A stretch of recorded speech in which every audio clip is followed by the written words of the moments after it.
Vous êtes vraiment tout le temps ensemble dans l'écriture? Non, on s'installe, admettons, chacun de notre côté avec nos papiers, nos crayons. On écrit ce qu'on voit, ce qu'on ressent. Plus tard, on s'envoie nos messages par courriel, nos textes. Puis souvent, on s'aperçoit que ce qu'on dit en 3 phrases ou ce que j'ai dit en long texte, c'est la même chose. OK. Donc ensuite, là, vous faites des commentaires et vous ajustez à ce moment-là. On ne change pas grand-chose, je vais vous dire franchement. C'est plutôt il peut arriver qu'il y ait des petites fautes là, de français ou de façon de dire les mots. Mais en majorité, là, je vous dirais qu'il n'y a pas de changement comme tel. On assimile ça ensemble et puis on retrouve une beauté extrême de nos mots. Il y en a même qui ont été traduits en espagnol. Pourquoi, en fait, avoir voulu transposer ça dans la langue espagnole? Parce qu'il y a beaucoup de clientèle latine qui vient à Québec.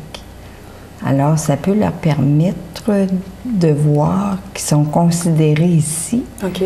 Et puis, d'avoir plus de facilité à voir nos lieux. D'ailleurs, je vais continuer, là. C'est un essai, les 2 premiers, mais je vais probablement tous les faire en espagnol.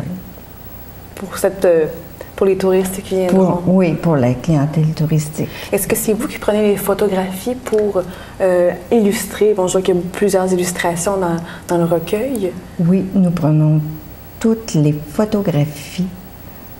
Tout est fait de A à Z. On l'a publié, auto-publié, auto-édité. Les photos sont de nous. On a notre droit d'auteur. C'est tout nous qui avons tout fait, tout seul. Tout seul. Et c'est justement, est-ce qu'il y a eu une publication? Est-ce qu'il y a eu une publication, un lancement officiel, en fait, pour ce qui est du recueil? On s'est permis de faire un lancement surprise dans nos propres familles. Oh, okay. Le 25 décembre 2007, nous avons fait le cadeau à nos 2 mères respectives. Okay. Et nous avons annoncé à la famille que nous avions écrit un livre en duo. Alors, ça a été le seul lancement qu'on a fait en privé. Compte tenu de la quantité que nous avons imprimée, c'est-à-dire 99 exemplaires, on a plutôt l'intention de le présenter dans des bibliothèques, faire des présentations publiques pour les bibliothèques qui le désireront. Et ça va être plus comme ça que de faire un lancement officiel parce que la quantité de documents imprimés n'est pas assez imposante. Et puis, ça serait un petit peu trop compliqué. Quels sont vos coups de cœur au niveau de la côte et de l'île? C'est tous des coups de cœur. C'est tous des coups de cœur, oui. On parle évidemment de plusieurs endroits, les 7 chutes. Il y avait aussi le Mitan, la piste Robert-Giguère. Ce sont tous des endroits merveilleux où est-ce que chacune une petite particularité là, qui nous a touchés. Oui. Moi, je suis une grande sentimentale, puis je vous dirais que l'appréciation de la nature à chaque endroit est merveilleuse. Moi, mes 2 coups de cœur sont évidemment la route du Mitan à l'île d'Orléans.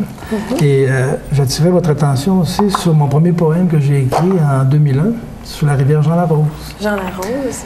Et c'est là que j'ai commencé à voir que j'avais un petit peu de goût pour la poésie, mais sans jamais vraiment savoir si je publierais un jour. Et la façon dont j'ai fait ce poème-là, il est assez particulier. C'est assez particulier.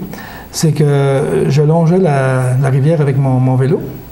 Et puis, je me suis arrêté en plein milieu de la rivière. Il y avait une pierre plate et qui était dégagée. Alors, j'ai stationné mon vélo et je lui ai levé mes pantalons. Je suis allé m'asseoir sur la pierre et j'ai écrit mon premier poème en regardant la rivière. Et la photo que vous avez là a été prise assise sur la pierre. Et puis, mon poème a été écrit, je l'ai immortalisé sans jamais rien toucher, parce que pour moi, c'était comme le début de mes premiers écrits.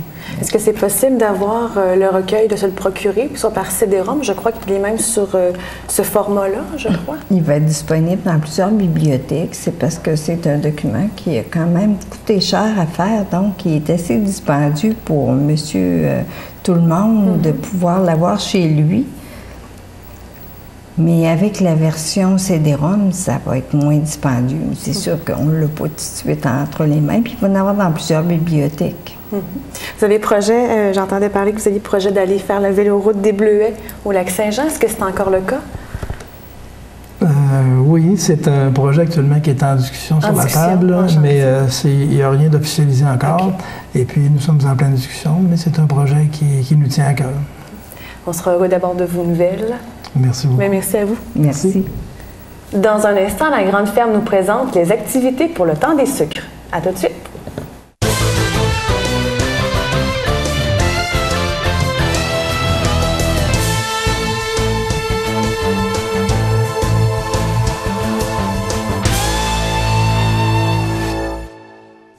C'est bientôt le temps de la tire sur la neige.